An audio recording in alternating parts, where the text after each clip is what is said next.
नमस्कार, आदाब, सत श्री अकाल और खुशामदीद। Very good evening to all of you people. This is your master teacher Harsh Prem, जो कि आज बात करने आए हैं कि भाई जर्मनी में बहुत ज्यादा वर्कर्स की शॉर्टेज हो रही है।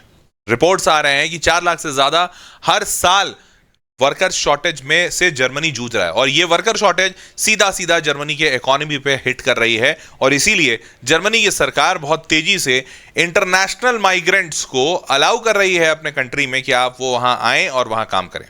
अब इस बात में कितनी सच्चाई है और इससे क्या फायदे और क्या नुकसान है, ये आज मैं आपको इस वीडियो में बताने वाला हूं। तो आपने अगर अभी तक इस चैनल को सब्सक्राइब नहीं किया तो जल्दी से चैनल सब्सक्राइब कर लीजिए, ताकि आपको ऐसा बेहतरीन कंटेंट इस चैनल पे मिलता रहेगा। शुरुआत करते हैं इस रिपोर्ट से। तो ये रिपोर्ट कहती है कि Germany faces shortfall of 7,68,000 skilled workers by 2028 report. उसके बाद ये रिपोर्ट यहाँ खत्म नहीं होती। Germany is projected to face a shortfall of 7,68,000 skilled workers by 2028, up from 4,87,000। पहले करीबन 5 लाख के आसपास की कमी थी, अभी करीबन 8 लाख के आसपास की कमी हो रही है। Germany's health care sector hit by skilled labour shortage. Germany to need additional 2,80,000 to 6,90,000 nursing professionals by 2049। और चारों तरफ ये बहुत तेजी से ये खबर फैल रही है। इनफैक्ट जर्मनी में काफी हाहाकार मचा हुआ है, क्योंकि आने वाले वक्त में जब इतने वर्कर्स उनके पास कम होंगे तो वो अपने हेल्थ केयर का भी ध्यान नहीं दे पाएंगे, वो अपने बाकी सेक्टर्स पे भी ध्यान नहीं दे पाएंगे, और इकोनॉमी क्रैश कर सकती है। और ये इकोनॉमी क्रैश करना किसी भी सरकार के लिए सबसे चिंताजनक बात होती है, क्योंकि अगर इकोनॉमी क्रैश हो गई तो भैया वो देश डूबने लगेगा। और जर्मनी अपने आप में काफी सशक्त, काफी समृद्ध देश है।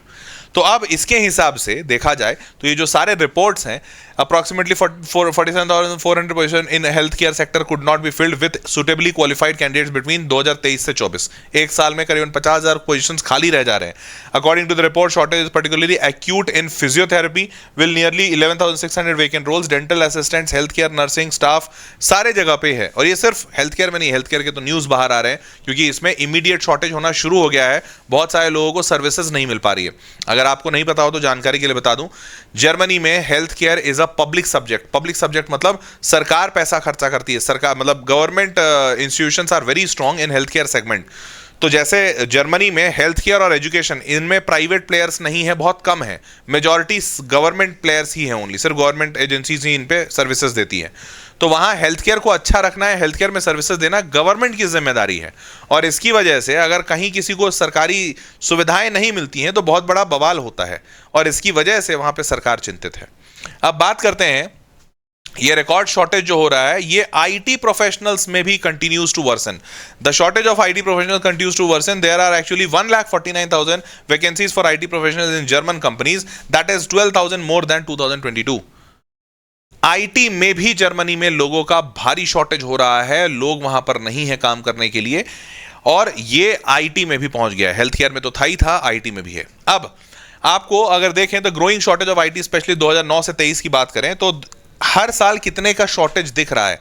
मतलब बहुत लंबे वक्त से शॉर्टेज में ही चल रहा है जर्मनी, बट अभी वो शॉर्टेज शूट अप कर गया है। 2019 में 2.25 लाख, और उसके बाद अभी 2023 में 1.5 लाख के आसपास वर्कर शॉर्टेज जर्मनी दिखा रहा है। अब बात करते हैं तो क्या रीजन है इसके पीछे, खास मुख्य रीजन क्या है, क्योंकि भाई जर्मनी ऐसा एकदम बेकार कंट्री तो है नहीं कि कोई जाना ना चाहे। क्या रीजन है जिसकी वजह से जर्मनी में इतने शॉर्टेजेस हो रहे हैं? तो सबसे पहले आपको बता दूं, वहां पर एजिंग पॉपुलेशन बहुत तेजी से हो रहा है। एजिंग पॉपुलेशन इसलिए हो रहा है, आपको इसका कारण, मुख्य कारण भी बताता हूं। तो जर्मनी क्या है, एक तरह का डेवलप्ड नेशन है।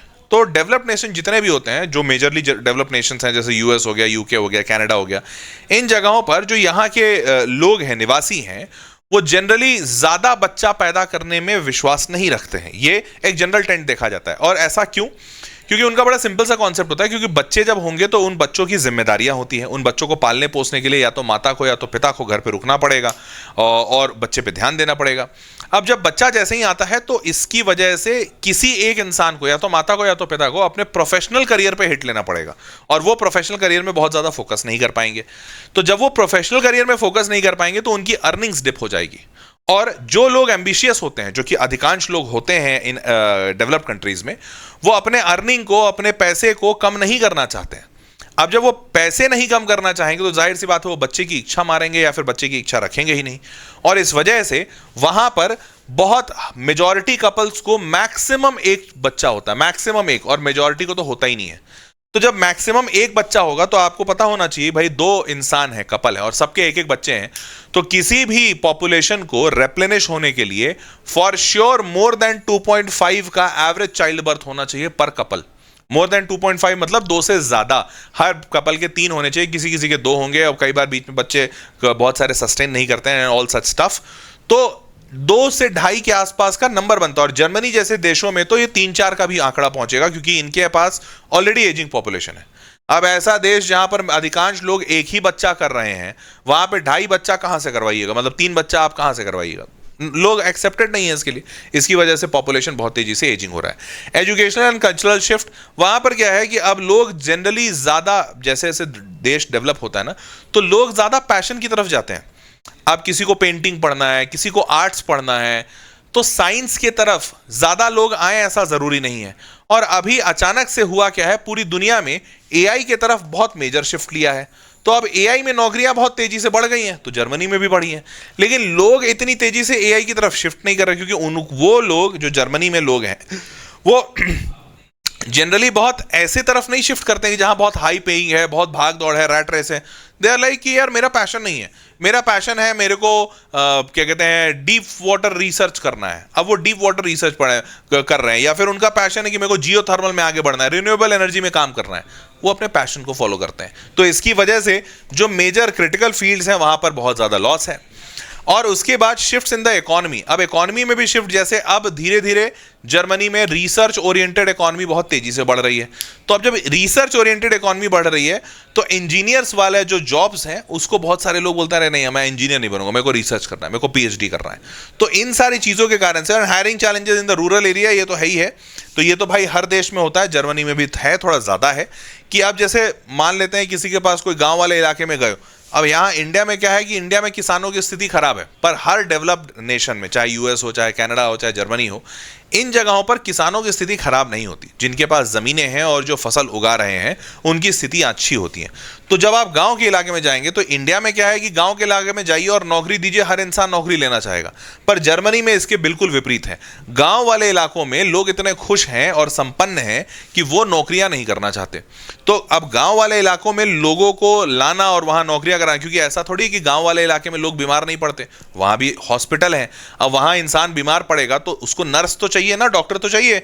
अब वो नर्स और डॉक्टर उस गांव वाले इलाके में है ही नहीं कोई, या फिर कोई उस गांव वाले इलाके में सर्व नहीं करना चाहता। तो इन कारणों की वजह से जर्मनी में ये सारे प्रॉब्लम्स आ रहे हैं। अब तो बात करें कि अगर ये कारण है, अब जैसे the report identifies metal working professionals as the most affected, forecasting a decline of around 1,61,200 workers in the sector by 2028। अब ये भी एक और मसला है, जैसे जर्मनी चूंकि बहुत डेवलप्ड कंट्री है तो उसमें जो, अब जैसे नर्स है, इंडिया में नर्सिंग के जॉब को खराब नहीं बोलते, अच्छी जॉब होती है, और जर्मनी में तो बहुत अच्छी है क्योंकि पे आउट बहुत अच्छा होता है। लेकिन जर्मनी के लोगों के हिसाब से नर्सिंग का जॉब बहुत ही छोटा होता है। उनको लगा मैं नर्स का जॉब नहीं करूंगा, ये तो बहुत बेकार है, अब किसी का दुख दर्द नहीं देखना मेरे को। अब उनका पर्सपेक्टिव बिल्कुल अलग। अब जैसे मान लेते हैं ये मेटल वर्किंग वाला प्रोफेशन है, लोग यहां पर नहीं आ रहे, टेक्नीशियन का प्रोफेशन है। अब जैसे इंडिया में ऑल्दो टेक्नीशियन बहुत अच्छा पोस्ट नहीं बोला जाता क्योंकि उसको सैलरी अच्छी नहीं मिलती। मान लीजिए अगर मैं आपको कहूं कि आप मेरे यहाँ ना एक एसी टेक्नीशियन बन जाइए और मैं आपको महीने के 2 लाख रुपए दूंगा, तो ये जॉब अचानक से बहुत अच्छी हो जाएगी। जर्मनी में एक्चुअली पैसा बहुत है परंतु टेक्नीशियन लोग नहीं बनना चाह रहे हैं। तो ऐसे ऐसे जगहों पर काफी वैकेंसीज हैं। अब जैसे the counter the looming crisis, the study urges the government employers to strengthen school based career guidance, incentivise extended workforce participation, scale up efforts, strategic talent pipeline. तो ये सारी चीजें कर रहे हैं। तो अभी मैं आपको दिखाऊंगा भी कि ऐसे ऐसे सेक्टर्स में बहुत सारा क्राइसिस है। नाउ मूविंग फॉरवर्ड, तो ये जो एजिंग पॉपुलेशन है मैंने आपको बता दिया, उसके बाद एजुकेशनल शिफ्ट है ये भी बता दिया। अब जैसे यहाँ पे देखो इलेक्ट्रीशियंस, एचवीएसी टेक्नीशियंस, फिर repair and heating, ventilation, air conditioning, इन सारे जगहों पर लोग है ही नहीं। अब भाई जाहिर सी बात है, कोई तुमने एसी लगाया या कोई भी एसी लगाया, एसी उसका खराब होगा।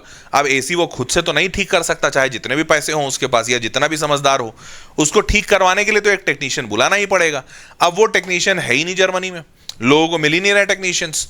तो अब यहां पर ऐसे ऐसे जगहों पर टेक्नीशियन को बुलाने के लिए लोग बहुत सारा पैसा देने के लिए तैयार हैं कि भैया तुम आ जाओ बस ठीक कर दो, बट लोग नहीं है।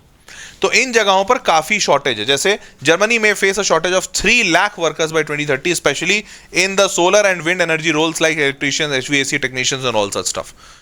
देख रहे हो, तो ये सारी चीजें वहां पर काफी दिख रही हैं। कल्चरल शिफ्ट जो मैंने बताया, fewer young people are choosing apprenticeship with 35% of spots unfilled. अब लोग अप्रेंटिसशिप जो इंटर्नशिप होता है वो लोग नहीं चुन रहे हैं। वहां पर अप्रेंटिसशिप होता है कि भैया वहां पर आपको फील्ड पे जाके काम करना है, दे आर लाइक नहीं मैं फील्ड पे नहीं जाऊंगा, मेरे लाइफ चिल है। अब भाई जिसके पास पैसा है उसको ज्यादा गरज नहीं है। तो इन सब चीजों के कारण से बिलीविंग डिग्रीज ऑफर बेटर पे, नाउ प्रेफर यूनिवर्सिटी। बहुत सारे लोग हैं हायर स्टडीज की तरफ ही जा रहे हैं, तो हायर स्टडीज की तरफ जा रहे हैं तो वो टेक्निकल जॉब्स पे आते ही नहीं है। तो ये कल्चरल शिफ्ट भी है। और shift in the economy, record shortage of skilled workers, 1,49,000 IT jobs unfulfilled. Germany doesn't have enough IT experts. Shortage is getting worse. Big problem for both companies and government offices. हर जगह यही हालत चल रही है। तो इसकी वजह से, और जैसे मैंने बताया ना, specially in IT, AI, new jobs are emerging, but there aren't enough skilled people to fill them, क्योंकि वहां पर है ही नहीं। ठीक है। नाउ रूरल एरियाज में जैसा मैंने बताया कि young professionals prefer city jobs. अब भाई जाहिर सी बात है, हर इंसान बड़े शहर में रहना चाहेगा, वहां पे कोई छोटे शहर में जा ही नहीं रहा है। तो इन सब चीजों के कारण now that we know that the reasons for Germany is skilled worker shortage, let's see how government is trying to solve it. तो यहां पर सरकार क्या कर रही है और यहां पर आपका फायदा क्या हो सकता है, ध्यान से देखिए। तो वी वांट यू, गवर्नमेंट ने प्रोग्राम चला दिया, जर्मनी में गवर्नमेंट ने प्रोग्राम चला दिया कि भैया हम विदेशों से सारे बच्चों को, सारे स्किल्ड वर्कर्स को लाएंगे और बहुत आसान कर देंगे। इनफैक्ट आप बिलीव नहीं करोगे, टूरिस्ट वीजा से ज्यादा आसान वीजा है प्रोफेशनल वीजा लेना।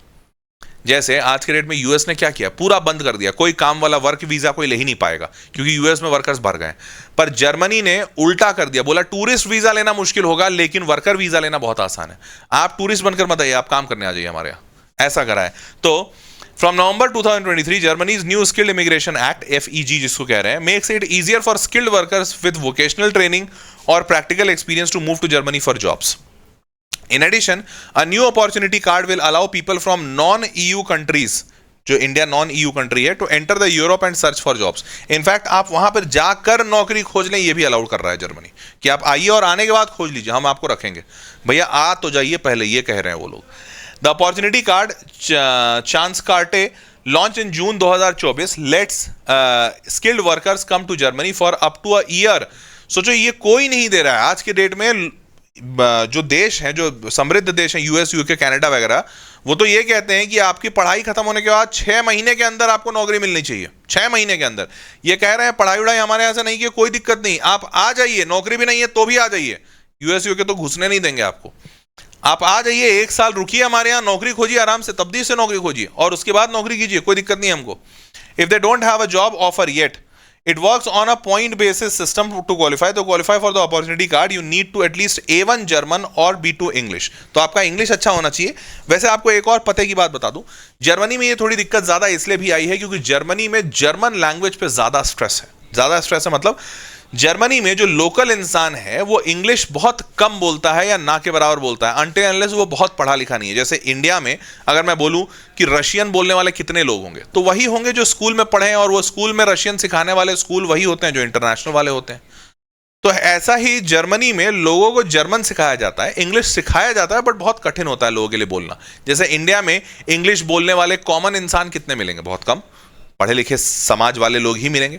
वैसे ही जर्मनी में इंग्लिश बोलने वाले बहुत कम मिलेंगे। तो जब आप जॉब पे जाइएगा तो आपको जॉब में अगर जर्मन आता है तो आपके लिए बहुत आसान हो जाएगा और वो प्रेफरेबल होता है। अदरवाइज इंग्लिश से आपको थोड़ा कठिन होगा जॉब मिलना, और इनफैक्ट सिर्फ टॉप लेवल जॉब्स ही मिल पाएंगे। और टॉप लेवल पे सारे लोग टॉप लेवल के लिए तैयार नहीं होते। उतना एक्सपीरियंस हो तुम 5 साल 10 साल वाले, तब मिलेगा। तो फॉरेन डिग्री और vocational training and 6 point from criteria any language like language skills, work experience, age and ties to Germany, ये सारी चीजें आपको देखी जाती हैं। Now Germany has a special work programme for Indian nurses. Triple win programme helps qualified nurses from countries like India, the Philippines, Indonesia move to Germany for work. ठीक है, तो ये तुरंत अलाउ करते हैं उनको। Started in 2013, it's run by Germany's employment agency. सोचो 2013 में शुरू किए थे और आज भी यही रिपोर्ट आ रही है कि जर्मनी में नर्सेस की कमी है। आज भी यही रिपोर्ट आ रही है। क्यों भैया, वहां पे एक्चुअली में इतनी कमी है। 2013 में शुरू होने के बाद भी 12 साल बाद भी अभी भी कमी है। ठीक है, तो इंडिया से नर्सेस बहुत सारी जाती हैं जर्मनी और अभी भी बहुत ज्यादा डिमांड है। Now the Germany India migration mobility partnership agreement, ये सरकार ने, जर्मनी की सरकार ने इंडिया के साथ एक अग्रीमेंट भी किया है, signed in October 2022, makes it easier for skilled workers to move between two countries, दोनों कंट्री में आ जा सकते हैं स्किल्ड वर्कर्स आसानी से। It helps recognise academic and professional qualification, provides language and integration support and encourages research collaboration. The agreement also promotes data sharing and policy dialogue to manage immigration smoothly, strengthening ties between Germany and India. In fact मेरे को लगता है अब आने वाले कुछ वक्त में जैसे ही AI आ जाएगा तो फिर तो किसी भी देश जाना मुश्किल नहीं होगा, हर इंसान एक डिवाइस के साथ होगा, सामने वाला कोई भी भाषा में बोले, ये इंसान अपने भाषा में बोलेगा और वो सुन लेगा। तो मेरे को लगता है आने वाले वक्त में तो ये होने वाला है। चलिए, in Germany health care jobs usually require B1 B2 German, तो हेल्थ केयर में आपको थोड़ा जर्मन सीखना होगा क्योंकि हेल्थ केयर में हर टाइप का इंसान आता है, और वो इंसान अगर मान लो दुख में है, दर्द में है, अब वो इंग्लिश बोलता है कि नहीं, ये देख के तुम थोड़ी उसकी मदद करोगे, तो इसलिए वहां पे जर्मन सीखना हेल्थ केयर में जरूरी है। While IIT and engineering roles में need less German, learning German helps you get more job opportunities and settle better, तो ये आपका होगा, तो अगर आप जर्मन सीख लेते हैं तो आपको फायदा बहुत है। ठीक है ना, moving forward, top occupational groups with shortages, जहां पे सबसे ज्यादा शॉर्टेजेस, तो सबसे नंबर 1 पे तो नर्सिंग और हेल्थ केयर है, यहाँ एक्यूट शॉर्टेज है। दूसरे नंबर पे स्किल्ड ट्रेड्स जैसे कारपेंट्री, ग्लेजिंग, ब्रिकलेइंग, ये सब में भी है। प्रोफेशनल ड्राइवर अगर बनना चाह रहे हो तो वैसे पैसा अच्छा है, लेकिन देख लो। Child care and social education में टीचर्स वगैरह की वहां पे कमी है, सोशल एजुकेशन में। रिन्यूएबल एनर्जी में भारी कमी है, बट इसमें तो पूरी दुनिया में ही अभी कमी है, इंडिया में भी कमी है। सिविल इंजीनियरिंग, तो सिविल इंजीनियरिंग में इंडिया में जॉब्स नहीं है, वहां पर है। हॉर्टिकल्चर मतलब प्लांट पौधा उगाना, meat processing, sale of bakery, food products, live stock farming, professional in forestry, professions in ophthalmic optics, doctor वाला जो प्रोफेशन है, ये ऑप्थोलॉजिस्ट जिसको कहते हैं, and then professions in hearing aid, acoustics, freight forwarding and logistic clerks, तो इन सारे क्या कहते हैं प्रोफेशंस में कमी है। और सोर्स है इसका ऑफिशियल वेबसाइट, तो ऑफिशियल मतलब जर्मन के गवर्नमेंट वेबसाइट से ये सब निकाला हूं कि वहां पर जर्मन की सरकार बता रही है कि इन सब जगहों में हमारे पास कमी है, आप आइए हम आपको तुरंत लेंगे। Clear? Freight forwarding, logistic clerks, professions in plumbing, professions in road and asphalt construction, profession on track construction, profession in plumbing, heating, air conditioning, hotel service, medical assistant, technical professions, profession in the construction of electrics, production of building materials, profession, catering profession, इन सब जगहों पर कमी है। ठीक है, समझ गए ना। मूविंग फॉरवर्ड, इन सारे जगहों पर एवरेज सैलरी क्या है, तो कुछ जगहों को लिया हूं, जैसे नर्सिंग और हेल्थ केयर में एवरेज सैलरी इज रफली 30 लाख से 40 लाख रुपए साल का। अब 30 लाख से 40 लाख, और जर्मनी बहुत महंगा नहीं है, average cost of living varies somewhere between 60,000 से 1 लाख रुपए महीना। हाँ मतलब इंडिया से महंगा है ऑब्वियसली, बट 60,000 से 1 लाख में अगर मैक्सिमम 1 लाख भी मानूं, 1 लाख रुपए महीना आपका लगेगा रहने में, तो आप 12 लाख रुपए लगाएंगे, और 12 लाख रुपए के बाद अगर आपको 30 लाख मिल रहा है तो आपका फिर भी बहुत अच्छा खासा सेविंग हुआ है। ठीक है, आईटी और इंजीनियरिंग की बात करें तो आईटी और इंजीनियरिंग में आपको सैलरी एवरेज जो वहां पे चल रही है वो 56 लाख से 66 लाख के बीच में चल रही है, जो कि काफी अच्छी है। स्किल्ड ट्रेड जैसे कारपेंट्री, प्लम्बिंग, इलेक्ट्रिकल में आओगे तो यहां पर देख रहे हो सैलरी, देख रहे हो एवरेज सैलरी नर्सेस से और इंजीनियर्स के आसपास है, क्योंकि एक्चुअली में इस टाइप के काम करने के लिए लोग नहीं मिल रहे हैं। जर्मनी में कोई करना ही नहीं चाहता, कोई कारपेंटर, कोई लकड़ी छिलेगा, नहीं छिल रहा है, तो जर्मनी इसलिए बाहर से लोगों को बुला रहा है। Then child care and social education 46 lakh का एवरेज पे आउट, और ये सारा वेबसाइट से निकाला हुआ है कि वहां का एवरेज पे आउट क्या है, गूगल से निकाला हूं। Renewable energy and civil engineering में यहां पर भी 50 लाख से 75 लाख के आसपास का पैकेज दे रहे हैं। तो इंडिया में सिविल इंजीनियरिंग या रिन्यूएबल इंजीनियरिंग में इतना पैसा नहीं है, बट वहां पर है। Clear? Now moving forward, working in Germany has many advantage like job security, good pay and a great work life balance. ये चीज क्योंकि वो डेवलप्ड नेशन है तो वो लोग बहुत स्ट्रांगली फॉलो करते हैं कि भैया 5 डेज वर्किंग वीक होगा, 8 घंटे से ज्यादा काम नहीं करना है, ये सारी चीजें वो ध्यान में रखते हैं। उसके बाद the country is ranked 4th in the world for work life balance with fixed working hours, plenty of vacations and strong employ protections. तो ये सब आपके लिए फायदा होगा, बट न्यू कमर्स में फेस चैलेंजेस क्योंकि उनको जर्मन थोड़ा सीखना पड़ेगा। German workplace value punctuality, clear hierarchies and direct communication which can feel different। अब यहां पर क्या होता है कि जैसे वर्कप्लेस वैल्यू पंक्चुअलिटी, अब अगर आप कोई ऐसे इंसान है जो लेट आते हैं तो ये गड़बड़ है, फिर वहां पे आपको वेलकम नहीं करेंगे। हायरार्कीज बहुत मेंटेन करते हैं कि भैया अगर आपके ऊपर का जो मैनेजर है वो जैसा बोलेगा आपको करना होगा। आप ऐसा नहीं कि आपके ऊपर वाला मैनेजर पसंद नहीं तो आप उसके ऊपर के मैनेजर को चले जाओ, वो सब थोड़ा अवॉइड करते हैं। And direct communication which can feel different, work and professional life are usually kept separate so it may feel a bit isolating at first, क्योंकि वहां पर ये सब कल्चर नहीं है कि अपने फैमिली से मिला रहे हैं, सारे ऑफिस वाले लोग एक दूसरे को गैदरिंग कर रहे हैं। तो यहाँ पर जैसे भारत में थोड़ा भावनात्मक जुड़ाव ज्यादा रहता है, वहां पर ऐसा नहीं है, ऐसा इंटरनेट पे कहा जाता है। ठीक है, अब मैं भी जर्मनी गया नहीं हूँ तो मुझे पता नहीं है, शायद आप लोग जाएं तो आप ज़्यादा अच्छा बता पाएंगे। तो hence that was all for this video. अब इस वीडियो से उद्देश्य यही था कि आपको बता पाऊँ कि जर्मनी में अपॉर्चुनिटीज़ बहुत अच्छी हैं। अगर आप जाना चाहते हैं तो आप ज़रूर जाइए। मैंने काफ़ी वीडियोस किए हैं इसी चैनल पर कि आप जर्मनी कैसे जा सकते हैं, कैसे पढ़ाई कर सकते हैं, किन जगहों पर कौन से कॉलेजेस अच्छे हैं बुरे हैं, वो सारी चीज़ें। तो आप वहाँ जाइए, आप जाकर देख सकते हैं। अगर आपको कोई हेल्प चाहिए जाने में कि सर जर्मनी जाऊँ कैसे या कौन से कॉलेज को चुनूँ, तो आपको मेरे साइड से हेल्प मिल सकती है पूरी तरह से। और मेरी एक काउंसलिंग की टीम है, वो काउंसलिंग की टीम आपकी हेल्प कर सकती है। तो आपको बस इसी डिस्क्रिप्शन बॉक्स में लिंक एक दिया हुआ है, उस लिंक पे फॉर्म भर दीजिए। फॉर्म जैसे ही भरते हैं तो आपको वो टीम आपकी हेल्प कर देगी। ठीक है, so ladies and gentlemen, that was all for this session. Hope you loved and enjoyed it. मिलते हैं अगले वीडियो में, तब तक के लिए take care, bye bye, good night.